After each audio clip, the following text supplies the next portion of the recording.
अस्सलाम वालेकुम friends and family. उम्मीद है कि आप सब खैरियत से होंगे। ह्यूमन इमोशंस यानी कि हमारी फीलिंग्स, हमारे एहसासात, हमारे जज्बात, इनका हमारी रोज़मर्रा ज़िंदगी के अंदर बहुत अहम किरदार है। वैसे तो एज ए ह्यूमन बीइंग हम बहुत छोटी उम्र से ही इमोशंस को सेंस करना शुरू कर देते हैं, लेकिन पर्टिकुलरली एज एडल्ट्स, चाहे वो मर्द हैं या ख़वातीन हैं, वो रोज़मर्रा ज़िंदगी के अंदर एक वैरायटी ऑफ इमोशंस है जिसे एक्सपीरियंस करते हैं। इसके अंदर पॉजिटिव इमोशंस भी होते हैं और नेगेटिव इमोशंस भी शामिल हैं। तो आज हम बात करेंगे नेगेटिव इमोशंस के हवाले से, और मैं मुख्तसर वक़्त में आपको नेगेटिव इमोशंस के हमारे साइकोलॉजिकल और फिज़िकल वेल बीइंग के ऊपर क्या मनफी असरात होते हैं उसके बारे में बात करूँगा। And I will be sharing with you some valuable tips जिससे आप अपनी नेगेटिव इमोशनल स्टेट्स को बेहतर मैनेज करने की ट्राई कर सकते हैं। आज की वीडियो थोड़ी सी लंबी हो सकती है, लेकिन आई एम होपफुल कि अगर आप इसको आखिर तक देखते हैं तो by the end you will definitely get some benefit out of it. अगर हम जनरली इमोशंस की बात करते हैं तो हमें इस बात का पता चलता है कि अपने इमोशंस को हम कैसे फील करते हैं, हम इससे अपने इमोशंस से कैसे रिएक्ट करते हैं, रिस्पॉन्ड करते हैं, या हम इनको कैसे बेहतर बना सकते हैं, इसकी बातचीत आमतौर के ऊपर नहीं की जाती। बल्कि ये देखा गया है कि रोज़मर्रा ज़िंदगी के अंदर एक या दो दफ़ा भी ऐसा वक्त नहीं आता कि हम रुक कर फोकस कर सकें, अटेंशन दे सकें कि मैं कैसा महसूस कर रहा हूँ, how I am feeling, why I am feeling like that, और मैं अपनी इमोशनल स्टेट को बेहतर बनाने के लिए क्या कर सकता हूँ। और चूँकि हम रोज़मर्रा ज़िंदगी में भी अपने इमोशन से अवेयर नहीं होते, तो इनके क्या मनफी असरात हमारे साइकोलॉजिकल या फिज़िकल वेल बीइंग के ऊपर मरतब हो सकते हैं, इसके बारे में भी बात नहीं करते। और स्पेशली कि अगर हम नेगेटिव इमोशंस को ज़्यादा देर तक होल्ड ऑन करते हैं या हमें ज़्यादा देर के लिए नेगेटिव सर्कमस्टांसिस के अंदर रहना पड़ता है, तो उसके क्या हार्मफुल इफ़ेक्ट्स हैं जो हमारी लाइफ के ऊपर मुरतब हो सकते हैं। जब हम नेगेटिव इमोशंस की बात करते हैं तो यहाँ ये बात अंडरस्टैंड करने की ज़रूरत है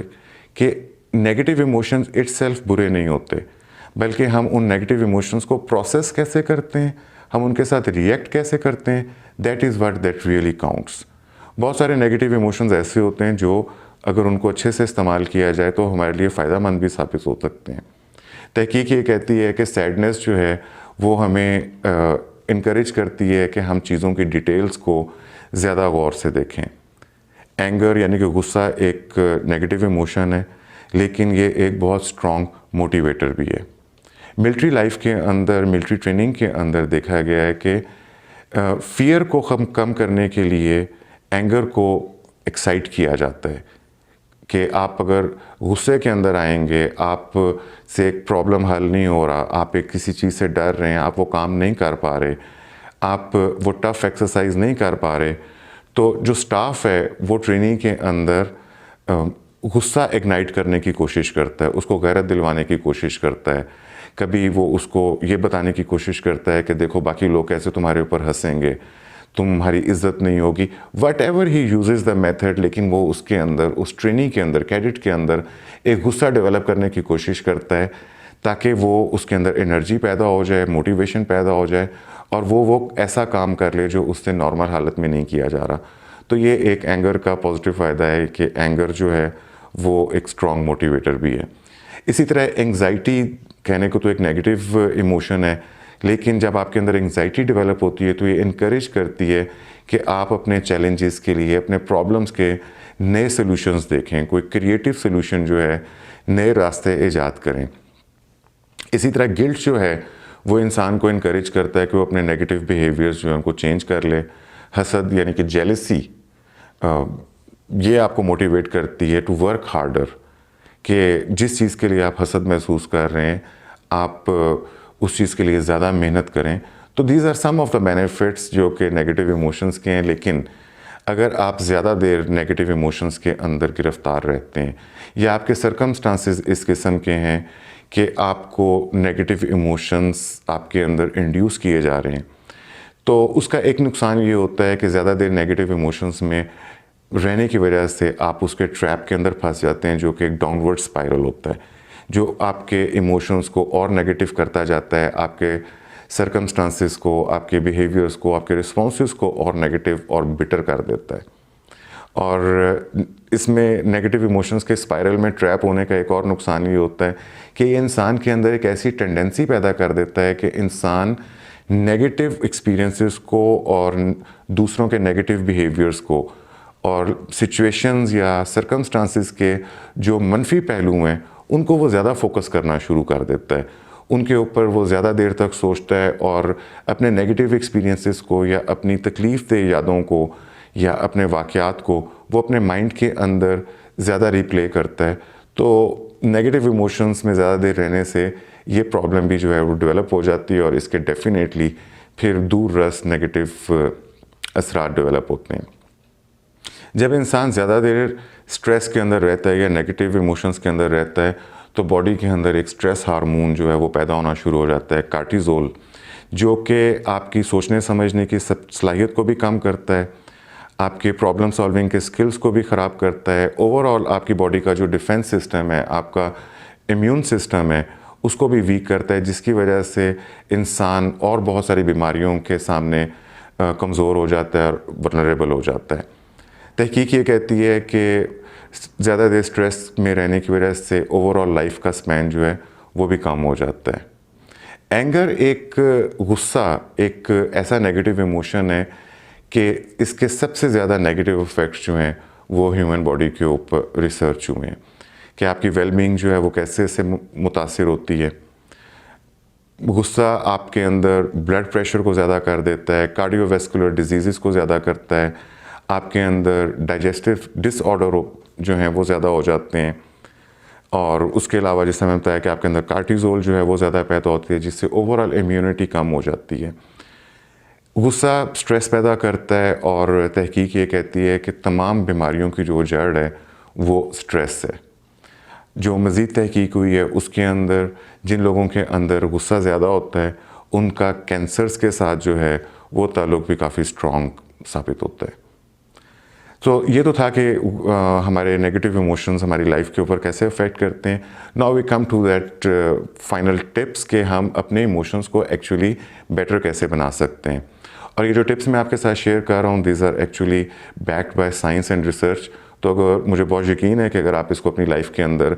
एज सच अपनाने की कोशिश करते हैं तो डेफिनेटली आप अपने नेगेटिव इमोशनल स्टेट्स को बेहतर कर सकते हैं। सबसे बेहतर चीज़, जो सबसे पहली चीज़ आप अपने नेगेटिव इमोशंस को डील करने में कर सकते हैं, it is the acceptance of the negative emotions. Negative emotions की एक्सेप्टेंस अपने अंदर भी और लोगों के अंदर भी उसको एक्सेप्ट करना कि it is part of being human. हम इंसान हैं तो इसलिए हमारे अंदर नेगेटिव इमोशंस किसी भी वजह से डेवलप हो जाते हैं। बजाय इसके कि हम नेगेटिव इमोशंस के साथ इस माइंडसेट में चले जाएं कि हमें इन इमोशंस को अवॉइड करने की कोशिश करनी है या समहाउ इन्हें हमें शट डाउन करने की कोशिश करनी है या इनको गलत साबित करने की कोशिश करनी है, तो इस माइंडसेट को अडॉप्ट करने के बजाय we need to accept that negative emotions happen to us and to other people. Negative emotions को एक्सेप्ट करने का मतलब हरगिज़ ये नहीं है कि इसकी ये दूसरों के लिए कोई एक्सक्यूज़ होगा कि वो हार्मफुल बिहेवियर्स रखें या आपके अंदर नेगेटिव इमोशंस आए हैं तो because negative emotions happen to everyone तो आप ऐसा बिहेवियर इख्तियार करें जो दूसरों के लिए हार्मफुल हो या आपके लिए हार्मफुल हो। So accepting the negative emotions doesn't mean an excuse for foul behaviour. Rather, acceptance actually is there to create awareness for the self and for the others, to create positive responses. जब हमारे अंदर awareness बेहतर हो जाती है तो हम अपने इमोशंस से जो रिस्पॉन्सेस जनरेट होते हैं हम उनको बेहतर मैनेज कर सकते हैं। यहाँ पे मैं I really want to ask you और टू पॉन्डर अपॉन दैट कि क्या आपको रिस्पॉन्डिंग का और रिएक्शन का फ़र्क मालूम है? क्योंकि आम तौर के ऊपर लोग जो हैं वो अपने इमोशंस को रिस्पॉन्ड नहीं करते बल्कि अपने इमोशन से रिएक्ट करते हैं, जैसे कि something they are doing on automatic. Responding is something कि जब आप अपने बिहेवियर्स और whatever you are communicating in reply to your negative emotions, that is like responding. इसकी मिसाल मैं आपको इस तरह दे सकता हूँ कि अगर कोई शख्स आपसे कोई सवाल पूछता है तो क्या आप उसको सोचकर जवाब देंगे या जो आपके मुंह में आएगा फौरी तौर के ऊपर बोल देंगे? जो इंसान फौरी तौर के ऊपर जो मुंह में आता है बोल देते हैं तो उनको मुंह फट कहते हैं। तो this is how they are actually reacting to whatever they are listening. तो जो उनके पास पहली चीज़ सामने आई उन्होंने उगल दिया उसको बाहर। और दूसरी तरफ ये होता है कि जब आपसे कोई सवाल पूछता है तो आप उसके सवाल को अंडरस्टैंड करते हैं और उसके लिए एक मुनासिब जवाब तैयार करते हैं। तो दिस इज़ हाउ के कुछ लोग जो हैं वो अपने इमोशन से रिएक्ट करते हैं। तो जब आप अपने अंदर अवेयरनेस डेवलप करते हैं बाय एक्सेप्टेंस, तो आप इस पोजीशन के ऊपर आ जाते हैं कि now you can actually think and then respond to your whatever is causing you negative emotions. जिस भी वजह से आपके अंदर मनफी जज्बात पैदा हुए हैं, सिचुएशन की वजह से, किसी के बिहेवियर की वजह से या अपनी किसी वीकनेस की वजह से,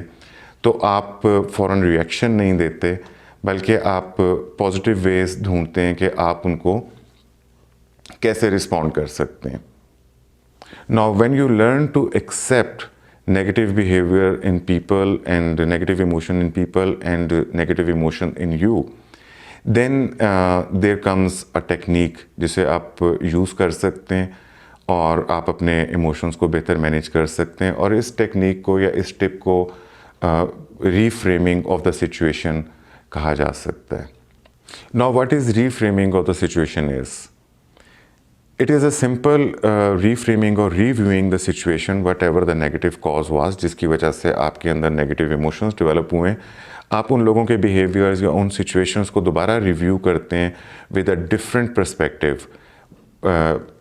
आप उसको positive mindset के साथ दोबारा review करते हैं। If it is about people, तो आप ये देखते हैं कि उसने आपके साथ ऐसा क्यों behave किया या whatever they have caused you negative thing, तो उसकी क्या वजूहात हो सकती हैं, उसकी कोई मजबूरी भी हो सकती है, क्या उसके सर्कमस्टांसेस जो हैं उन्होंने आप उसको ऐसा कर दिया है कि जिससे उसके अंदर नेगेटिव इमोशंस आए हैं और उसने आपके साथ गुस्से से बात की है या चालाकी से बात की है या किसी ऐसे तरीके से बात की है जो आपको नुकसान दे सकता था। मैंने एक जगह के ऊपर पढ़ा था, एक उसने तरीका बताया था एक उस्ताद ने शागिर्द को कि आप जब किसी से गुस्से में आ जाते हैं तो आप उसको 12 रीज़न्स देने की कोशिश करें कि उसने गुस्सा ऐसा क्यों किया था। तो हो सकता है कि शुरू के कुछ रीज़न्स तो आप बिल्कुल जस्टिफाइड अपने आप को फ़ील करें कि उसने अपने आप को सेव करने के लिए या out of his bad temperament and out of his bad habit उसने आपके साथ गुस्सा किया है। लेकिन हो सकता है कि मज़ीद रीज़न्स देते हुए आपको इस बात का एहसास हो कि उसके हालात अच्छे नहीं थे, ही वॉज फाइनेंशियली स्ट्रेस्ड, या उसके रिलेशनशिप के अंदर प्रॉब्लम था, या हो सकता है कि उसके नियर या डियर की किसी की डेथ हो गई हो जिसकी वजह से वो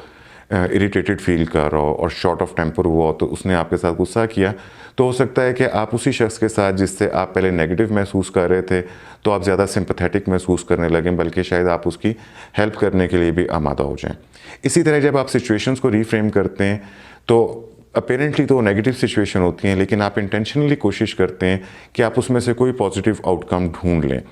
जब आप अपने दिमाग को पॉजिटिव आउटकम ढूंढने के ऊपर लगा देते हैं, एक दो चीज़ें जो आप हाईलाइट कर भी लेते हैं, लेकिन just by shifting from focusing on the negative of the situation and putting your awareness to something positive in the circumstances, तो इसी से आपकी इमोशनल मैनेजमेंट बेहतर हो जाती है। और बहुत दफ़ा ऐसा होता है कि आपको वाकई ही कोई ऐसा पॉजिटिव चीज़ नज़र आ जाती है उसके अंदर से जिससे आप डेफिनेटली नेगेटिव स्टेट से पॉजिटिव स्टेट में चले जाते हैं, आप फियर से होप के अंदर चले जाते हैं, आप नफ़रत से मोहब्बत के अंदर चले जाते हैं, आप होपलेसनेस से मोटिवेशन के अंदर चले जाते हैं। तो this is how we reframe the behaviour of the people and the situations. और इसी तरह जब आप अपने आप को रीफ्रेम करते हैं तो इस प्रैक्टिस को हम कह सकते हैं कि imagine your best possible self. इसमें आप अपनी बेस्ट पॉसिबल सेल्फ देखते हैं कि आप सारी सिचुएशन को दोबारा रिव्यू करते हैं और आप इमेजिन करने की कोशिश करते हैं कि अगर आप खुद एनर्जेटिक हों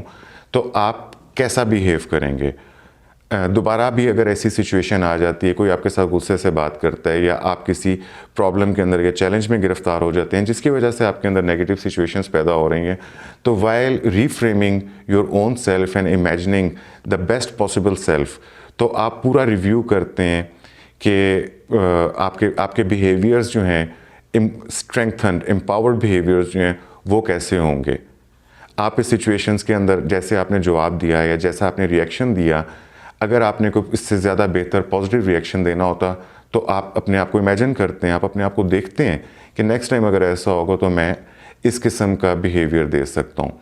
और इसी तरीके से कि जब वो सिचुएशन या वो प्रॉब्लम या वो चैलेंज जब ओवर हो जाता है तो उसके बाद आपने कैसे नेगेटिव फील किया था, अगर आप उसको चेंज करना चाहें, ज़्यादा होपफुल, मोटिवेटेड, एनर्जेटिक और D attach from the solution, from the problem, अगर आप वैसा अपने आप को बिहेव करना चाहें तो हाउ दैट वुड बी। तो आप ये अपने आप की जो बेस्ट पॉसिबल सेल्फ है, the positive perspective of your own self, आप उसको रिव्यू करते हैं, उसको विजुलाइज करते हैं, अपने माइंड के अंदर रीप्ले करते हैं। दिस स्टेप और this practice has been proven to manage your, not only manage your current emotional states, बल्कि नेक्स्ट टाइम जब सिमिलर सिचुएशन आती हैं तो वो आपको ज़्यादा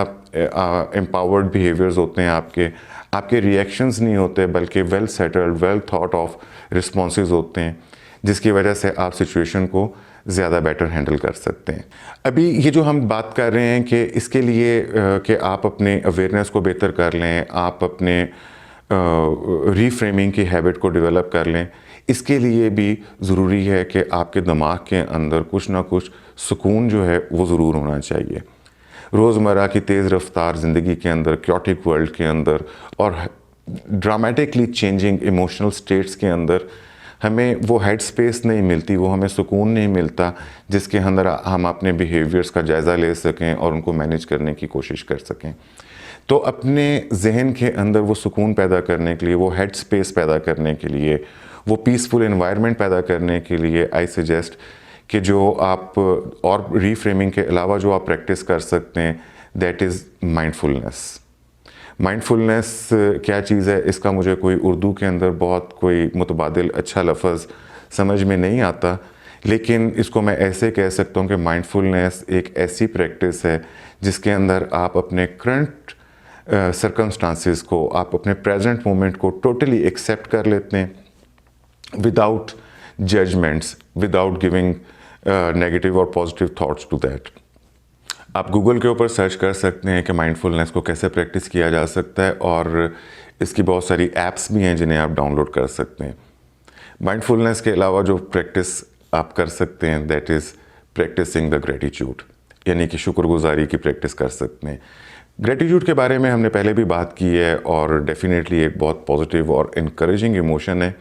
यहाँ पे हम शुक्रगुजारी की बात अल्लाह ताला के तवस्सुत के से नहीं करना चाह रहा मैं यहाँ पे। इनफैक्ट वो तो एक पॉजिटिव यानी कि अमल है ही कि आप जितना ज़्यादा शुक्र अदा करेंगे तो उतनी ज़्यादा आसानियाँ आपको मिलेंगी। Here particularly I am talking about practising the gratitude with other human beings, कि आप लोगों के साथ, लोगों की कितनी शुक्रगुजारी करते हैं जिन्होंने आपकी लाइफ के अंदर आसानियाँ पैदा की या जिनकी भी वजह से आपकी लाइफ के अंदर हेल्प हो जाती है, आप बेहतर महसूस करते हैं। शुक्रगुजारी ना सिर्फ ये कि जो शुक्रगुजारी दे रहा है, शुक्रगुजारी कर रहा है, उसके लिए बहुत हेल्पफुल है, बल्कि जो शुक्रगुजारी को वसूल कर रहा है, एप्रिसिएशन को वसूल कर रहा है, उसकी वेलबींग के लिए भी ये प्रैक्टिस जो है वो बहुत अच्छी है। चाहे वो कोई छोटी चीज़ हो या कोई बड़ी चीज़ हो, चाहे आप बिलमुशाफा मुलाकात के अंदर किसी का शुक्रिया अदा करें, आप फ़ोन के ऊपर उसका शुक्रिया अदा करें, आप मैसेज के अंदर उसको अप्रिशिएट कर दें, but letting someone know that they have done something good और there is something positive in that, तो इससे जो आपके मूड के अंदर जो एलिवेशन पैदा होती है वो आपकी लॉन्ग टर्म इमोशनल स्टेट्स को बेहतर करने में बहुत मावन साबित होती है। और जो आखिरी चीज़ है कि मैं आपके साथ शेयर करना चाह रहा हूँ कि जब इनमें से कोई चीज़ भी काम ना कर रही हो, जितनी मैंने आपको टिप्स दी हैं, आप उनके लिए भी टाइम नहीं निकाल पा रहे, आप अपनी माइंडफुलनेस भी नहीं कर पा रहे, तो बेहतर है कि आप अपने आप को ब्रेक दें। This is very very necessary, that gives you energy to deal with your challenges. आप अपने लिए कोई ऐसा दिन लें, दिन का कुछ ऐसा हिस्सा लें जिसके अंदर आप अपने आप को बेटर ट्रीट करें, आप अपने लिए कोई पॉजिटिव एनवायरनमेंट क्रिएट करें, कोई आप ऐसा काम करें जिससे आपको अच्छा महसूस होता है। इससे आपको हेड स्पेस क्रिएट करने में मदद मिलेगी, इससे आपको अवेयरनेस डेवलप करने में मदद मिलेगी, प्रॉब्लम सॉल्विंग आपकी बेहतर हो जाएगी और ओवरऑल आप रीफ्रेमिंग और रीअप्रेजल ऑफ द सिचुएशन उसको भी आप बेहतर कर सकेंगे। So you know it better कि when it is a time to give your self a break और अप्रिशिएट योर ओन सेल्फ और आपको अपने लिए क्वालिटी टाइम कैसे देना है, so that is going to have real benefits in your life. और ब्रेक के अंदर आप अपनी कोपिंग स्ट्रेटजीज़ जो हैं उनको बेहतर से डेवलप कर सकते हैं और इम्प्लीमेंट करने का प्लान कर सकते हैं। I really wish all of you very happy, balanced and full of positive emotions life. अपना ख्याल रखिएगा। अल्लाह हाफिज़।